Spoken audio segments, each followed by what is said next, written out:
اللهم صل على سيدنا ومولانا محمد. بسم اللہ الرحمن الرحیم نحمده ونصلي على رسوله الكريم اما بعد فقد قال النبي صلى الله عليه وسلم ان العبد اذا صلى في العلانية فاحسن وصلى في السر فاحسن قال الله تبارک وتعالى هذا عبدي حقا. یہ حدیث قدسی ہے. اس میں اس بندے کی پہچان بیان کی گئی ہے جس کے اندر کامل اخلاص ہو.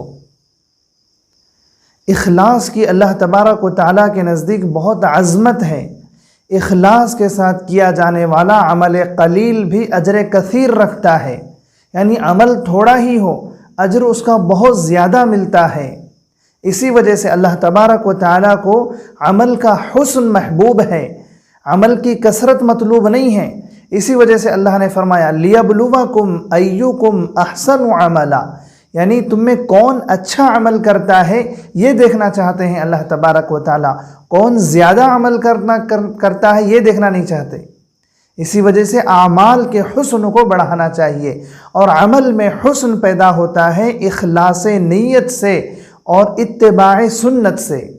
حضرت جی یوسف صاحب رحمہ اللہ فرماتے ہیں اخلاص کے ساتھ پڑھانے والا الف با پڑھا کر بھی جنت کا مستحق ہو جاتا ہے، لیکن اگر اخلاص نہ ہو تو بخاری شریف پڑھانے والا بھی جنت سے محروم ہو سکتا ہے. مقصد زندگی طاعت الہی ہے، ہر حال میں اللہ کی اطاعت کرنا ہے، اور اس اطاعت میں کسی ریا کا شبہ ہی نہ ہو. تنہائی کی عبادت ہو، ظاہر کی عبادت ہو، باطن کی عبادت ہو، دن کی عبادت ہو، رات کی عبادت ہو، سفر کی عبادت ہو، حضر کی عبادت ہو، خوشی کی عبادت ہو، غم کی عبادت ہو، ہر حال میں طاعت الہی خالصتاً لوجہ اللہ ہونا چاہیے، خالص اللہ کے لیے ہونا چاہیے. حضرت علی رضی اللہ عنہ ایک کافر اور مشرک کو پچھاڑ کر اس پر سوار ہیں، اسے قتل کرنے کے لیے تیار ہیں. اس مشرک نے حضرت علی رضی اللہ عنہ کے چہرے پر تھوک دیا. تو ہونا تو یہ چاہیے تھا کہ غصے میں اس کا سر قلم جلد ہی کر دیتے، لیکن حضرت علی رضی اللہ عنہ اس کو چھوڑ کر کھڑے ہو گئے.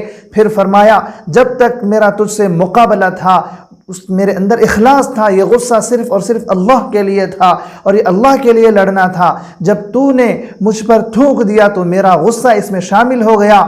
تو میری ذات اس بات کی گوارا نہیں کرتی کہ جو عبادت اللہ کے لیے کر رہا ہوں، جو عمل اللہ کے لیے کر رہا ہوں، اس میں میرا بھی غصہ شامل ہو جائے یا میری بھی کوئی تمنا اور میری بھی کوئی خواہش اس میں شامل ہو جائے، یہ مجھے پسند نہیں ہے. کسی بزرگ سے پوچھا گیا، انہوں نے فرمایا کہ اخلاص اگر پیدا کرنا ہے تو چرواہے سے سیکھنا چاہیے. چرواہا جب بکریوں کو پھیلا کر نماز کے لیے کھڑا ہو جاتا ہے تو اسے اس بات کا خیال ذہن میں نہیں آتا کہ میں نماز پڑھوں گا، بڑے اچھے انداز میں پڑھوں گا تو یہ بکریاں میری تعریف کریں گی. اس بات کا اس کا وہم و گمان بھی نہیں ہوتا. ایسے ہی بندے کی عبادت اور اطاعت ہونی چاہیے کہ جب عبادت کے لیے کھڑا ہو جائے صرف اور صرف اللہ کے سامنے اور اللہ کے لیے بندہ کھڑا ہو جائے، اللہ کے لیے رکوع اور سجود خشوع اور خضوع کے ساتھ ادا کرے. اخلاص ابتدائی درجے کا یہ تھا کہ ہمارے بزرگان دین اور مشائخ عظام نیک عمل کرنے کے بعد بھی اس کا تذکرہ نہیں کرتے تھے. اسی وجہ سے حضرت حسن بصری رحمہ اللہ نے فرمایا ہم نے نیک عمل کر کے اتنے رونے والوں کو دیکھا ہے کہ ہم گناہ کر کے اتنا نہیں روتے. ابتدائی درجے کا یہ اخلاص تھا. پھر اخلاص میں جب انحطاط آنے لگا تو لوگ عمل تو پہلے کر لیتے لیکن بعد میں اظہار کرنے لگے تھے کہ میں نے فلاں کام کیا ہے، میں نے فلاں مسجد بنائی ہے، میں نے فلاں مدرسہ بنایا ہے، میں نے فلاں کی مدد کی ہے، فلاں کی اعانت کی ہے. یہ دوسرے درجے کا اخلاص ہوا. پھر ایک زمانہ آیا کہ اب اخلاص کا یہ حال ہو گیا کہ لوگ عمل سے پہلے ہی بیان کرنے لگے. میرا ارادہ یہ ہے کہ میں مسجد بناؤں، میرا ارادہ یہ ہے کہ میں مدرسہ بناؤں، میرا ارادہ یہ ہے کہ میرا مال میں مدرسے میں یا فلاں آدمی کی مدد کے لیے خرچ کروں. یہ حال ہو گیا. پتہ یہ چلا کہ یہ زمانہ اخلاص کا انحطاط کا ہے، اخلاص باقی نہیں ہے. اور اخلاص اور عمل کے ریا اور اخلاص کے 4 درجے بیان کیے گئے ہیں۔ ابتدا سے انتہا تک اخلاص کامل رہے، یہ عبادت اللہ کو مقبول ہے، اور جتنے فضائل بیان کیے گئے ہیں ایسی ہی عبادت کے ہیں۔ ابتدا میں اخلاص تھا، آخر میں اخلاص نہیں رہا تو یہ عمل بھی قابل قبول نہیں ہے۔ ابتدا سے انتہا تک اخلاص نہیں تھا، یہ عمل بھی قابل قبول نہیں ہے۔ ایسے ہی ہے کہ خط لکھا جائے اور اس پر کوئی ایڈریس نہ لکھے جائے، بغیر ایڈریس کے خط اپنے مقام کو نہیں پہنچ سکتا، ایسے ہی کوئی عمل بغیر اخلاص کے اللہ تک نہیں پہنچ سکتا۔ چوتھا درجہ ہے کہ ابتدا میں تو ریاکاری تھی، آخر میں پہنچ کر اخلاص پیدا ہو گیا، تو اس سے امید ہے کہ اللہ تبارک و تعالی اس عمل کو قبول کریں اور اس پر ہمیں اجر بھی عطا کریں۔ یہ کائنات کا نظام جو چل رہا ہے ایسے ہی مخلص بندوں کے وجہ سے چل رہا ہے، ورنہ تو بظاہر اللہ کا نام لینے والے، بظاہر عبادت کرنے والے، بظاہر اطاعت کرنے والے اتنے زیادہ ہیں کہ ان کے اندر ڈھونڈ کر اگر نکالا جائے تو اخلاص باقی نہیں ہے۔ اخلاص جو عبادت کی روح ہے وہ ختم ہو چکی ہے۔ اخلاص کے ساتھ اللہ کو یاد کرنے والے کے نام سے یہ کائنات چل رہی ہے۔ ایک معمولی انسان آٹو رکشہ ایک آدمی کی وجہ سے نہیں چلاتا، نہ بس چلتی ہے، نہ ٹرین چلتی ہے، نہ پلین چلتی ہے، جب تک کہ ان کی تعداد ہے اس میں بھر نہ جائے وہ اپنی منزل کے لیے نکلتی نہیں۔